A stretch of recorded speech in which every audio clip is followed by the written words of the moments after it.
고양이처럼 예민하게.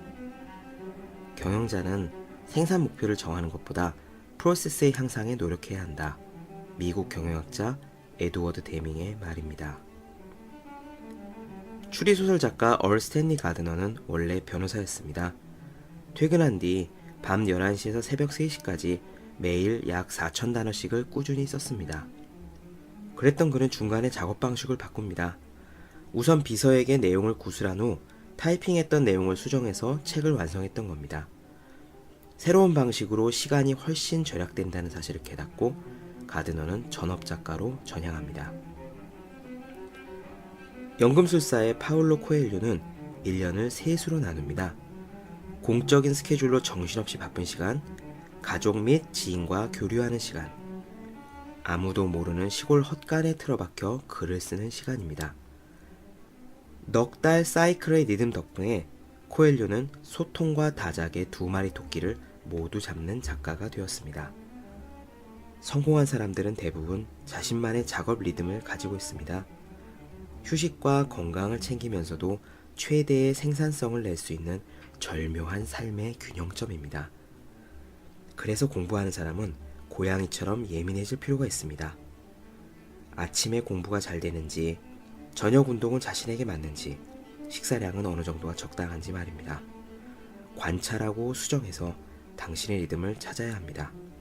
프로세스가 향상되면 생산성은 저절로 높아집니다. 과정을 개선하면 결과는 그림자처럼 따라옵니다. 365 공부 비타민 고양이처럼 예민하게의 한 대목으로 시작했습니다. 안녕하세요. 본격 공부 자극 팟캐스트 서울대는 어떻게 공부하는가 한재우입니다. 저는 영화 사도를 이제 보았어요. 이준익 감독의 메가폰을 잡고 송강호 씨와 요한 씨가 주연을 맡은 장안의 화제가 됐던 영화죠. 영화가 어땠느냐고 물으신다면 아직 안 보신 분들은 꼭 보시기 바랍니다. 굉장히 재밌습니다. 그 당시 역사에 조금 더 관심이 있는 분들은 더욱 재밌을 거고요. 영조와 사도세자의 스토리는 조선시대 이야기 중에 가장 비극적인 장면의 하나입니다. 물론 임진왜란이나 병자호란이나 더 비극적인 장면들이 많이 있지만 이 사도세자 이야기가 우리에게 더욱 인상적으로 다가오는 것은 왕인 아버지가 세자인 아들을, 그것도 뒤주에 가두어서 죽게 만들었다는 그 이미지가, 생생한 이미지가 크게 다가오는 것 같아요. 영화에서는 그렇게 표현하더군요. 영조가 사도에게 공부를 잘하라고 그렇게 다그치고 그에 대한 기대에 미치지 못하는 사도는 스트레스를 이기지 못하고 우라병에 시달리다가 아버지와 아들의 대립이 격화돼서 결국 뒤주에 가둬 죽게 되었다. 예, 일리가 있는 이야기입니다. 영화를 보면은 물론 송강호 씨가 연기를 너무 잘했기 때문이지만 이 영조대왕의 괴팍스러움이랄까요? 그런 것들이 너무 강하게 느껴져요. 아들을 뒤주에 가둬 죽게 했다. 차라리 사약을 내리고 말지. 사이코패스가 아닌가? 이런 생각을 하게 만들거든요. 근데 다른 한편으로 생각하면은 영조를 이해할 수 있는 여지도 있긴 있습니다.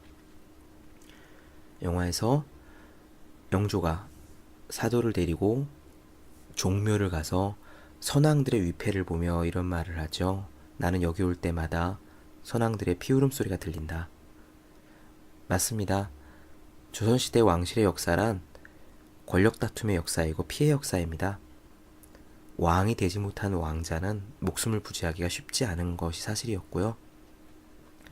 영조 역시 무술이, 그러니까 물을 깃는 사람, 천한 어머니의 신분 어머니의 몸에서 태어나서 왕까지 오른 사람인데 신하들의 권력 다툼 그리고 왕위에 대한 도전에서 살아남기 위해 평생 몸부림을 치고 왕권을 유지하기 위해 힘쓴 사람이었죠.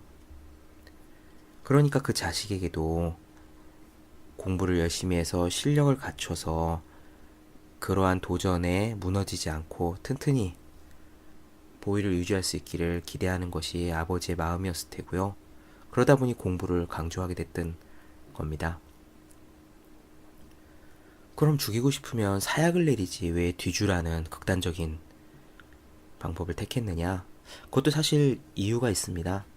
만약에 영조가 사도세자를 사약을 내리고 아니면 차명에 처해서 죽게 하잖아요. 그리고 실제로 사도가 울화병에 시달리면서 아버지를 죽이겠다 뭐 이런 말을 했다는 이야기가 있는데, 만약 그런 멘트를 문제 삼아서 영조가 공식적인 형사재판, 그러니까 국문을 통해서 사도에게 벌을 주게 되면은 사도가 역적이 돼요.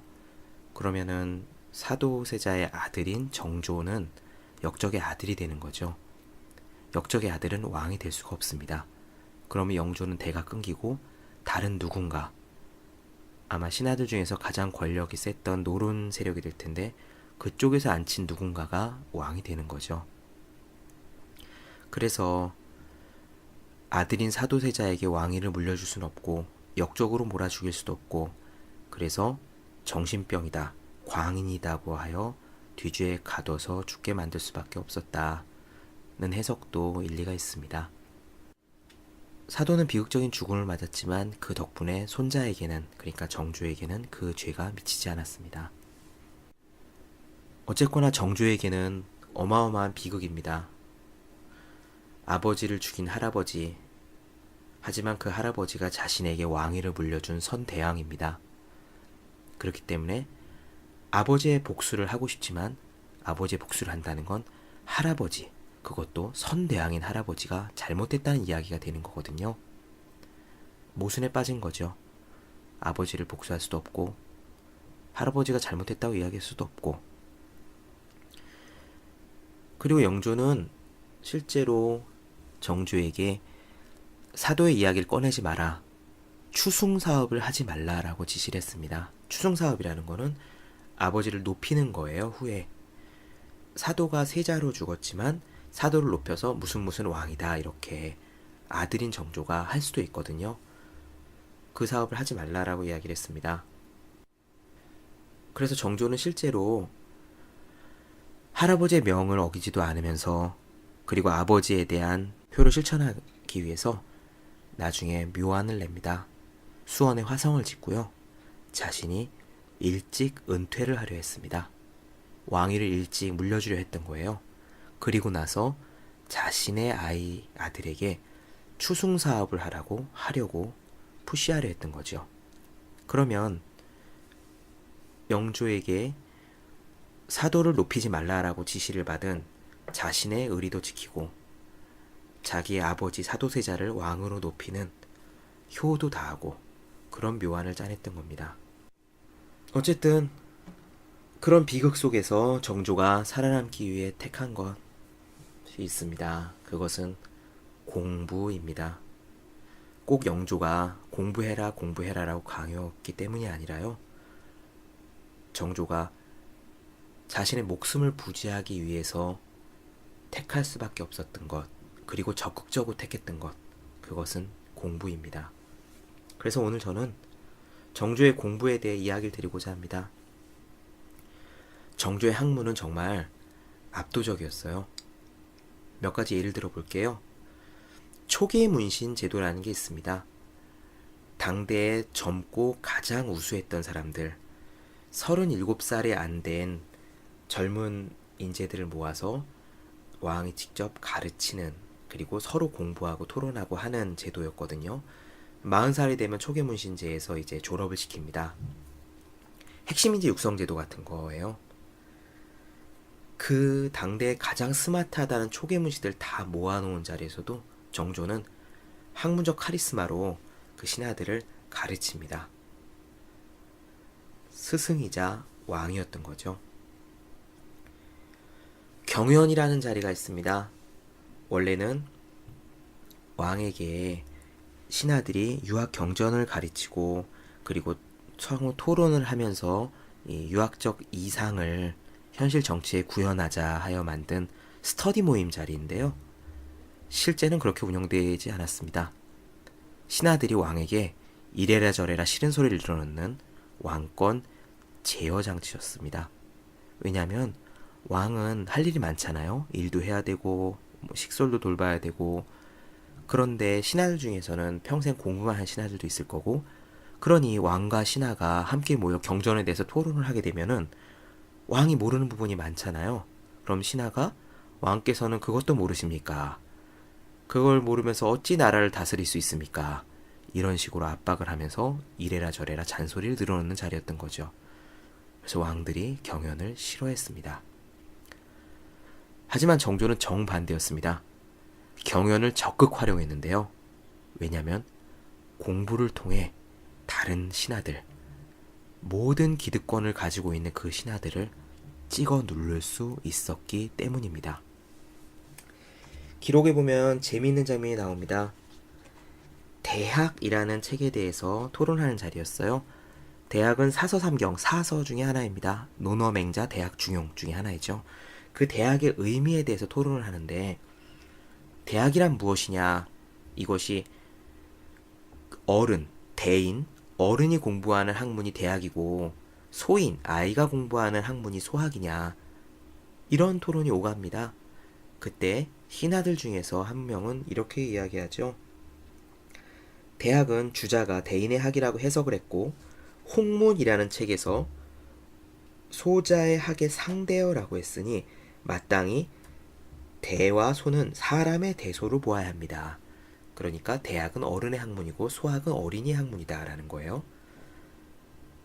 이에 정조는 이런 식으로 답변을 합니다.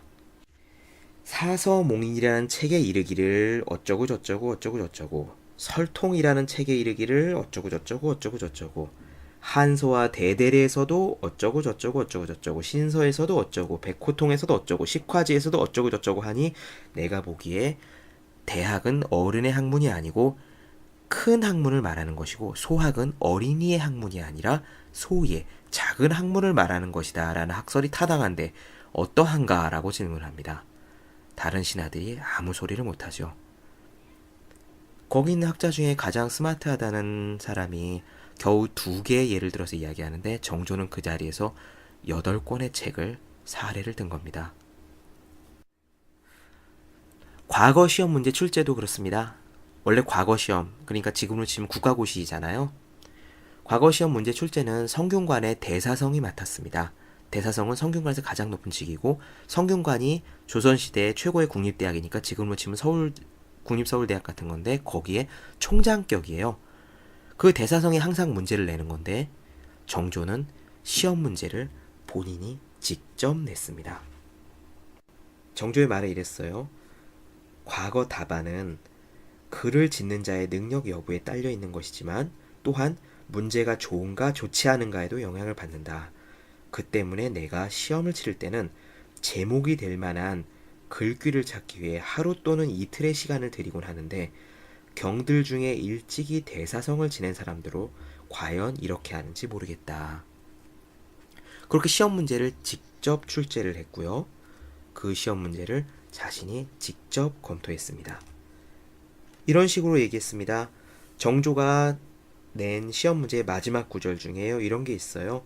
지금 나의 문제를 대하는 일은 모두 주자의 문화로서 이런저러한 책들을 익숙하게 읽고 체험해왔으니 내게 비밀로 하지 말고 가진 것을 모두 보여라. 내 친히 열람하리라. 시험 문제 답안도 직접 모두 전수 검토하겠다는 이야기죠. 그렇게 낸 문제들이 다만 공자왈 맹자왈하는 그런 전형적인 유학의 문제에만 해당되었느냐? 아닙니다. 이런 문제도 있습니다. 농사라는 제목의 문제인데요. 곡식은 3곡, 5곡, 6곡, 9곡의 구별이 있는데 총괄하여 100곡이 되고, 토지에는 1시, 제시, 3시, 4시로 다름이 있어 20시에서 마치는데 그 자세함과 차례를 모두 누누이 진술할 수 있느냐. 그러니까 곡식과 토지의 등급을 나눌 줄 아느냐는 얘기예요. 또 이런 문제도 있습니다. 봄에 갈고 가을에 수확하는 것이 농사일의 상례인데 중국의 남방지방에는 1년에 3차례 성숙하는 벼가 있고 1년에 2번 잠자는 것이 누에고치의 상례인데 중국 영가군에는 8번을 나오는 진귀한 종자가 있다고 하는데 어찌 된 것이냐. 최신 농사기법을 물은 거죠. 이렇게 방대한 학문적 역량을 가지고 있는 정조가 왕위에 오른 나이는 불과 24살이었습니다. 지금으로 따지면 대학교 4학년 즈음에 왕위에 올랐는데 조선 최고의 학자들 모두 학문적으로 꽉 누를 수 있었을 정도. 요약하자면 정조는 당대 최고의 학자였습니다. 유학 경전에도 따를 자가 없었고 실사구시 실학에도 죄가 깊은 젊은 왕이었다는 얘기죠.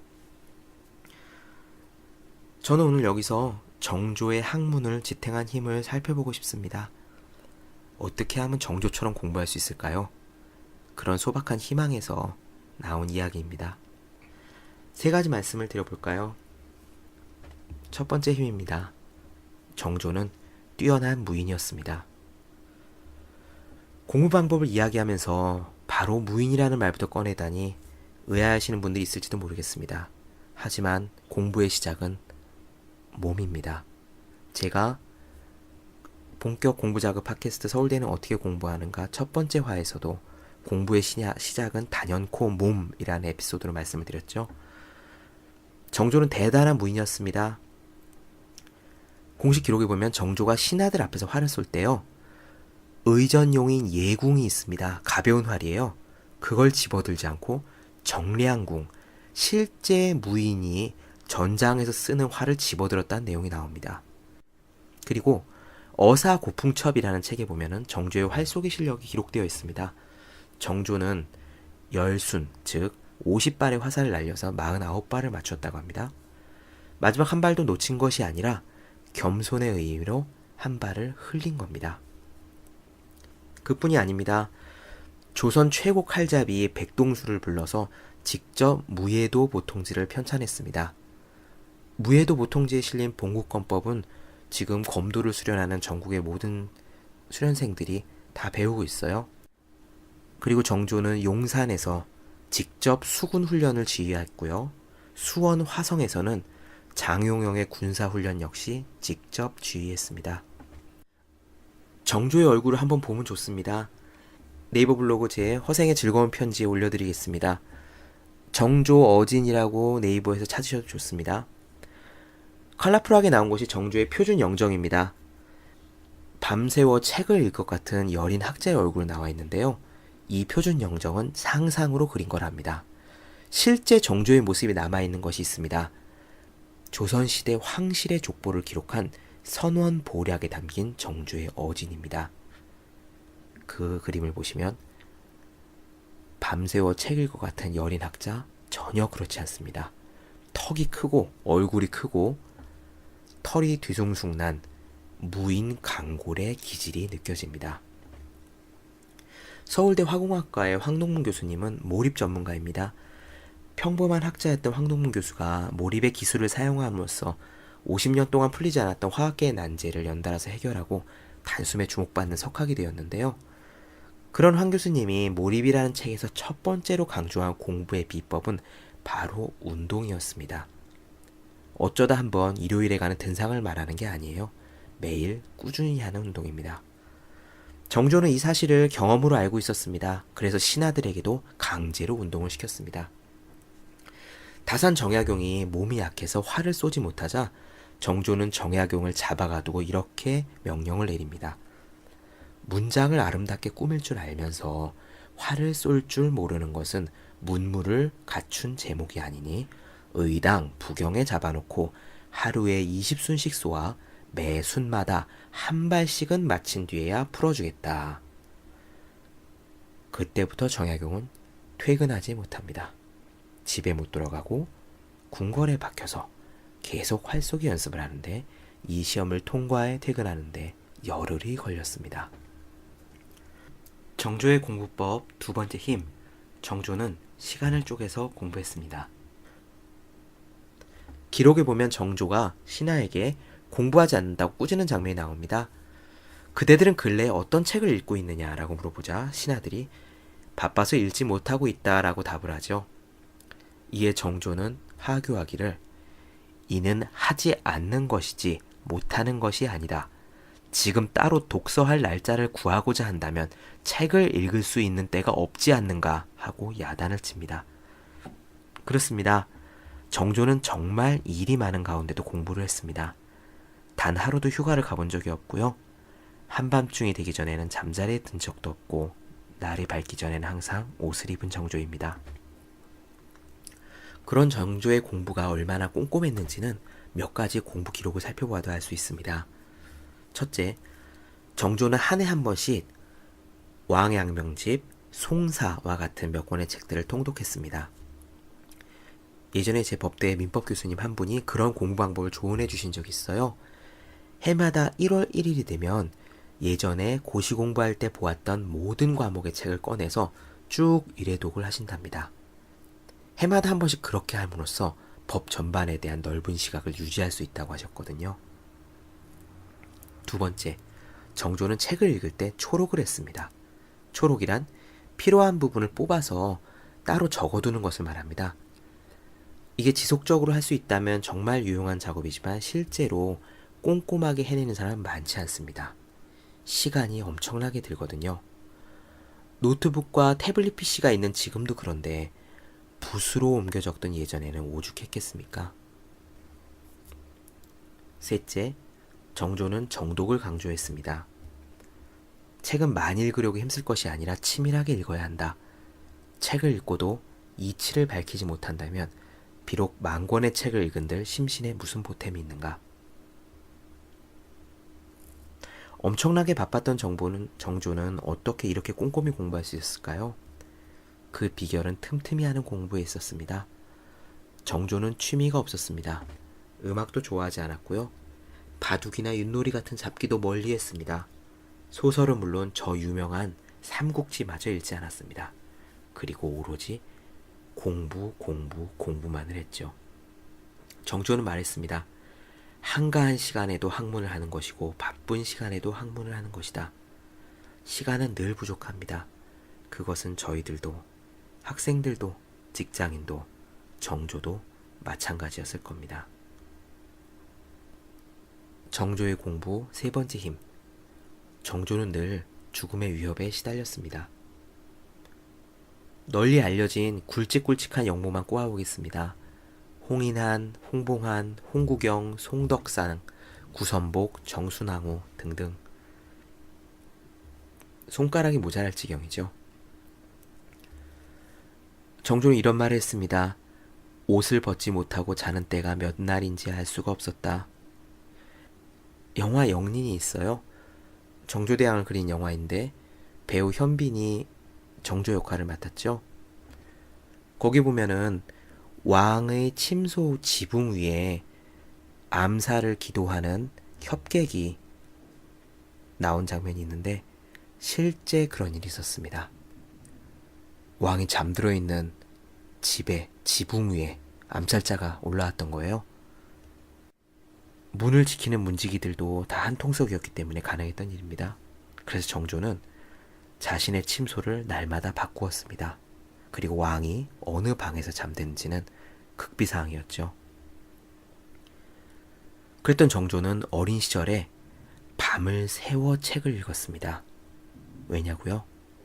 암살은 밤에 일어나거든요.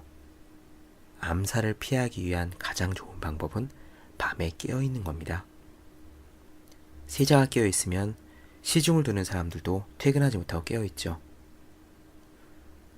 암살을 피하기에 밤을 새워 책을 읽은 정조입니다. 공부가 중요하다는 것은 누구나 압니다. 공부가 필요하다는 것도 누구나 압니다. 근데 불이 뜨겁다는 사실을 아는 것은 지금 뜨거운 불길 속에 들어앉아 있는 것과는 다릅니다. 뜨겁지 않으니 게으름을 부리는 겁니다. 정조에게 있어서 공부는 죽지 않고 살 수 있는 길이었습니다. 정조에게 있어서 공부는 죽지 않고 살 수 있는 길이었습니다. 노론 세력의 암살 기도를 이겨내기 위해서 목숨을 걸고 공부할 수밖에 없었습니다. 늘 죽음이 가까이 있는 사람은 게으름을 부릴 틈이 없습니다. 폴 에어디쉬는 헝가리 출신의 전설적인 수학자입니다. 그는 평생 일정한 집이나 직업이 없이 살았습니다. 하루에 19시간씩 수학만 연구했어요. 그가 남긴 논문의 숫자가 몇 편인지 아세요? 무려 1475편입니다. 그가 보통 사람들과는 완전히 다른 남다른 길을 걷게 된 계기는 4살 무렵의 깨달음 때문이었다고 합니다. 그는 문득 자신도 언젠가 죽는다는 사실을 깨닫고 그 자리에 주저앉아 펑펑 울었다고 해요. 심리학자 칙센트미아이는 말하길 위대한 업적을 이룬 모든 사람들은 공통적으로 죽음에 대한 공포를 가지고 있다고 했습니다. 언젠가 죽을 것이라는 사실을 확실하게 깨닫고 난 뒤에 그들은 방황하지 않았습니다. 그리고 남은 시간을 최선을 다해 자신의 길을 갔죠. 아마 정조는 이런 생각을 평생 놓치지 않고 살아왔을 겁니다. 정조의 매일 아침은 대왕대비 정순왕후, 그러니까 영조가 늙음하게 결혼한 나이 어린 여자였죠. 정순왕후가 시집을 왔을 때 15살이었고 정조는 66살이었습니다. 그 정순왕후가 사실 엄청나게 악독한 여자였어요.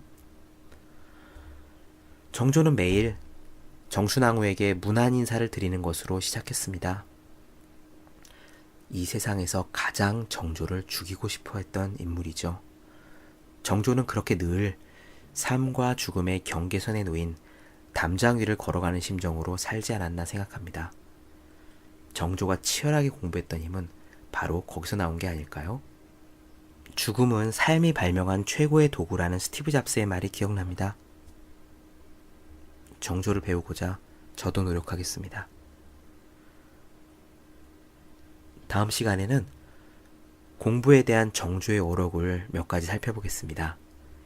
진짜 철저한 공부란 어떤 것인지 정조대왕의 생생한 목소리를 함께 들었으면 합니다. 본격 공부 자극 팟캐스트 서울대는 어떻게 공부하는가? 더 많은 이야기가 궁금하신 분들은 네이버 블로그 허생의 즐거운 편지, 다음 카카오 브런치 brunch.co.kr/스틸얼라이브31을 찾아주시면 되겠습니다. 그리고 오늘 할 공부를 자꾸 내일로 미루는 분들, 지금 제대로 하고 있는 건지 불안한 분들, 공부 계획은 세우지만 꾸준히 실천하지 못하는 분들이 있다면 지금 당장 인터넷에서 365 공부 비타민을 검색해 보시기 바랍니다. 저는 다음 시간에 뵙겠습니다. 열심히 공부하세요. 저도 열심히 하겠습니다.